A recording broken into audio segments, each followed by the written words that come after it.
Hey everyone, welcome back to the Anderson Bros Outdoors. I'm Jake, and today we have a first for the channel.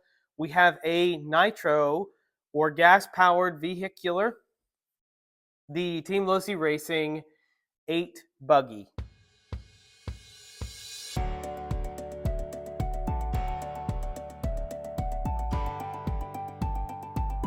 Everyone, welcome back. As I said, my name is Jake. Today we're going to unbox and we're going to rip this Losi Nitro buggy. It is an 8-scale buggy and I am excited to have it on the channel. These are on sale right now on the Horizon Hobbies website. So I went and picked one up because we don't get anything for free around here. We went to the local hobby store and we got this. From my understanding, this is a ready to run. It does have an optional accessories on the side of the box here, which is race gas, the fill bottle, a tuning screwdriver, and a charger slash igniter combination, but we'll get into that after we unbox it. This thing is awesome.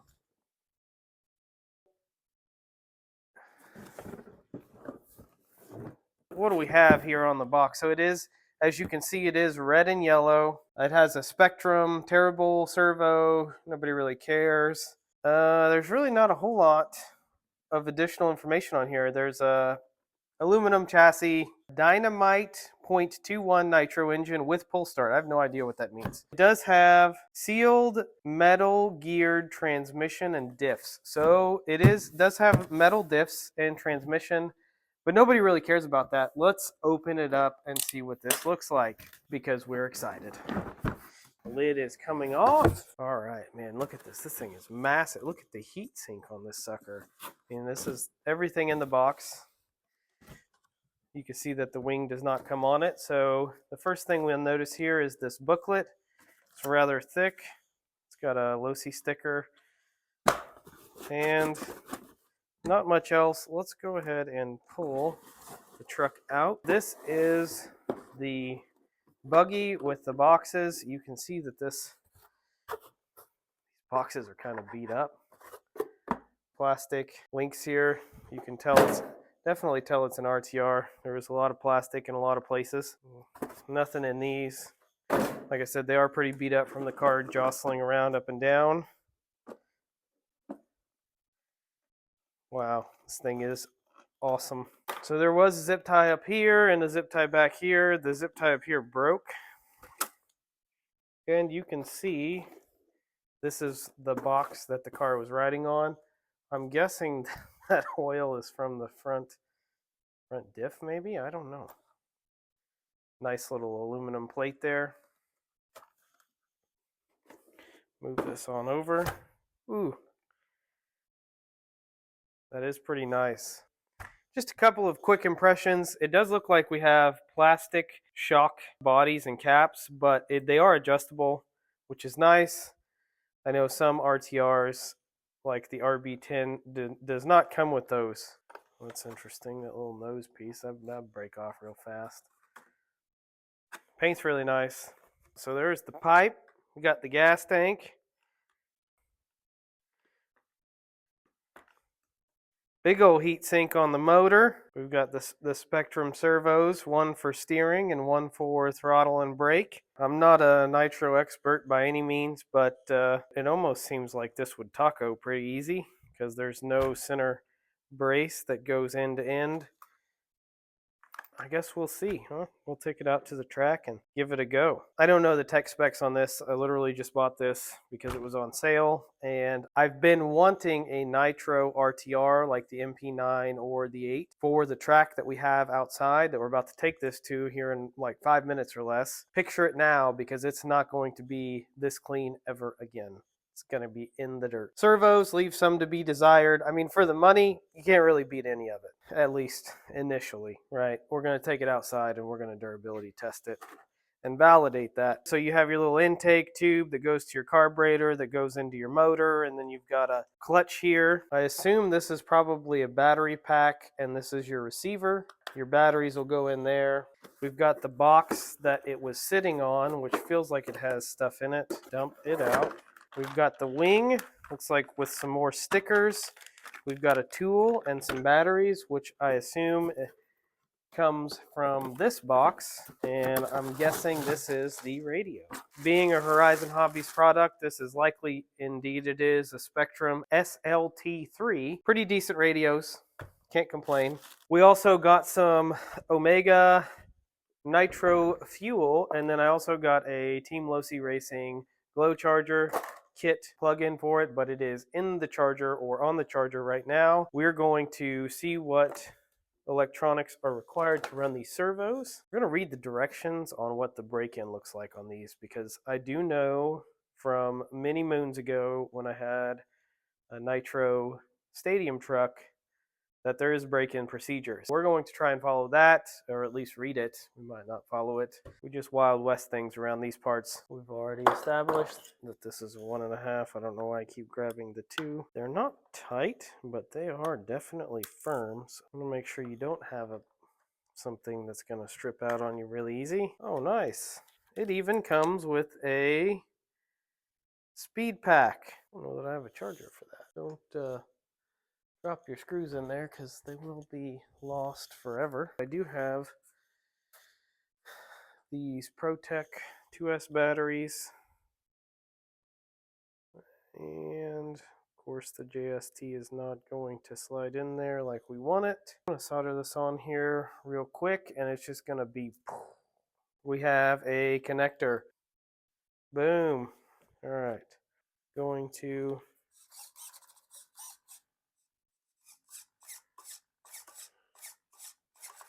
and it works. We are good to go. We're gonna see what the directions state about breaking it in. Engine break-in, there we go. Break-in. It's cool. Perfect for this. Alright. This is rectangular. Alright, that's not gonna happen. Sounded good. The reality of the situation is we don't have anywhere on concrete to run this for 3 tanks, and I don't know that I have the patience. Let's go to our charger, and let's turn on our remote, turn on our electronics, and put this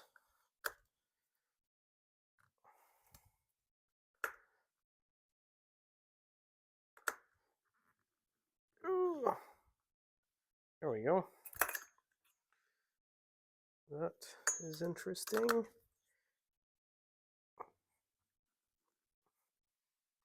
There we go. This is not staying on here like it should, though. There we go.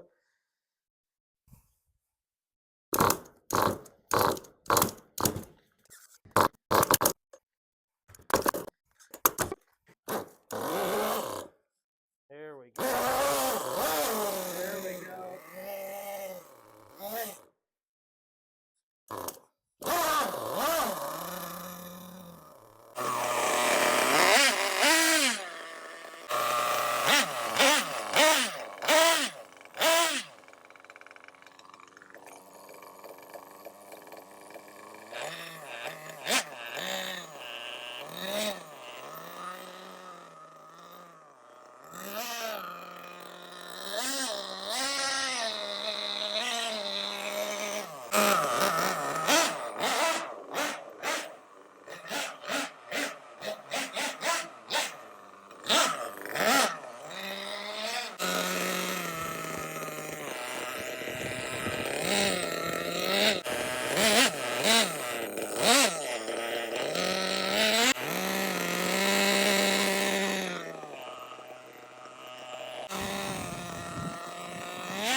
And we're back. So you might notice that I have a change of clothes. That's because the review is about 2 days later. I spent all weekend running this car, and let me tell you, I was not prepared for the amount of miles per gallon that it provided. I don't even know where to start off. The overall consensus is that I've had 4 or 5 people drive this car. 2 people stated that they were going to purchase one, and the other 3 were on the fence. So it's not really fair reviewing the car or pitting it up against other cars because this is my first nitro in like 15 years, first of all. Second of all, it's the only nitro that I've got here, so I don't have any other ones to compare it to. Take what I say with a grain of salt because that's basically it's my opinion. As always, let's start off with the radio or the electronics in general. The radio and the receiver worked fantastic. They were fine. This body is a little tricky to get off of here. It's really tricky when it's hot. There's the little radio. There's the battery box. It comes with a 1600 nickel battery from the factory. I didn't use that. I actually used some little 2S lipo batteries, and they lasted about 3 tanks. I will be getting something bigger, maybe like a 600 to 800 range lipo for it. I have to measure it. I haven't done that yet, but I'll leave a comment in the community page of YouTube when I find something for it. The electronics work just fine. The steering servo is an S614, which was plenty adequate for the car. Is it fast? No. Does it get the job done? Absolutely. The throttle servo, because we have one of those with nitro, is an S605. Again, is it fast? No. Does it get the job done? Absolutely. Do I need to change them? No. I mean, the car is a cheap, ready to run, and they're on sale. This isn't a ding on the electronics, but the servo tray that holds the servo in place for the steering servo, we've lost 2 of the 4 screws holding it in place, so it does move quite a bit inside of that. So electronics, good to go. I mean, we've seen this Spectrum before. It works. No complaints from me. We have another electronic piece, so this doesn't actually come with the car and you need it. It is a glow plug igniter. So these nitro motors work much like diesel motors, and they don't actually have a spark plug per se. The way that these motors work is that once the piston reaches top dead center or close to it, the compression of the air and fuel reach a point of ignition and ignite the fuel. Now this is assisted with the glow plug, and this is actually what keeps the glow plug glowing. The glow plug is exactly what it sounds like. It is a little plug that looks like it glows. It has a little wire in it, and it gets cherry red hot, and that's what keeps your motor running. The way that this operates is it is a 2-stroke, so it sounds like a weed eater or dirt bike or whatever have you that sounds like a 2-stroke. What that means is that the only rotating parts of the motor are the crank and the rod and the piston. Everything else is stationary, much like a rotary motor or, again, a chainsaw or dirt bike. That means that there's a lot less parts to go wrong, and it's a lot more palatable for power and rebuilds in terms of making this work. You know, there's a lot less parts. Very simple in the grand scheme of things. Is it simple? Probably not. But it is more simple than going to your car and trying to work on that motor. The drawbacks to this type of motor is it runs off of this race gas called model engine fuel. It is extremely toxic, extremely flammable, blah, blah, blah, same as every other gas. What makes this fuel special is its high ignition point, meaning that it burns very cold. So if you put regular 87 or 91 octane fuel in this car and try and run it, you're going to cause damage to it because of the glow plug. The glow plug is always on, and it will immediately detonate or ignite that fuel and cause the piston to try and go down when it's actually trying to come up. You will break things, which is why you have to run a special fuel for it. With that being said, the motor works fantastic. I don't have a GPS, so I couldn't tell you how fast it is. I can tell you, however, the sweet spot for me was right around the 150 degree mark around the rim. So if you read the directions, which I rarely do, I just so happen to in this case, you can take a thermometer and you can measure the round part of this heat sink, and it's supposed to be right around the 220 degree range. I did not exceed that. I was around the 150 degree range and it ran just fine. Is it going to beat your $700 plus Techno or Associated or Mugen Seiki that has a 4S system in it? Probably not. But I think it's a lot more fun to drive. There's a lot more drawbacks to nitro, obviously. There's a lot of cleaning involved. One of the things that you need to make sure that you do is run the fuel completely dry and then blow the fuel system out. If you don't do that, the fuel will gum up and it will become very problematic for your next run. But I'm not going to get into that because there's probably plenty of videos on how to own a nitro car. The motor worked flawlessly. Really, the whole car worked flawlessly. I was rather shocked by how well this held up against 3 days of abuse. It just worked. I didn't have any problems. I didn't have to do anything to it. There are some caveats there. So in the morning it was about 20 degrees. During the afternoon it was in the 50s. That huge swing in weather caused problems with the tuning. So in the morning I had to give it more fuel because I had a lot more dense air. And in the afternoon I had to pull some of that fuel back out because I had a lot less air. Again, another video, I'm sure somebody explains how to tune carburation or really in general. I'm not going to do that. It would take forever. Just know that once you get it dialed in for your weather, it's likely going to be temperamental in colder weather or even much hotter weather. Just be mindful of that. It had a lot of really big crashes. It had a lot of other vehicles running over it. And the only problem that I had was the exhaust, the little silicone piece holding the header piece onto the muffler or the exhaust portion. It fell off and I had to re-zip tie it. It also moved forward some, but again, it happens. It did a lot of nosedives. It did a lot of wrecking. It did a lot of cartwheels. It did a lot of things. The only thing that it didn't do is brake.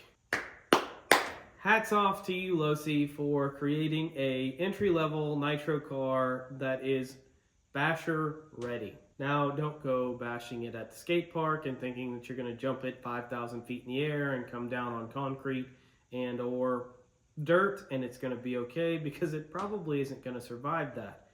One of my big concerns with the car is, as you can see, it has plastic links or turnbuckles where turnbuckles should go. I thought immediately that I was going to break these and have to replace them. The good news for us is that it's only $13 for all 6 of the links where the turnbuckles go, and so it's not a huge cost. The problem is waiting for those to arrive. Now, I did order a spare set. I actually ordered 2 spare sets in anticipation of breaking them, and they never broke. No problems there. Overall, the car, like I said, the car worked fantastically and there really weren't any issues. There was a con with the car. There is a con with the car, and that con is, you can see we have yellow wheels on the car. Well, the reason we have neon green wheels with the car is because I had to re-glue these stock wheels and tires about 2 to 3 times per wheel and tire, and at some point it just didn't matter anymore, and yeah, the wheels are cracked and the tires don't stay glued, because you can see that I rode this on my dirt track.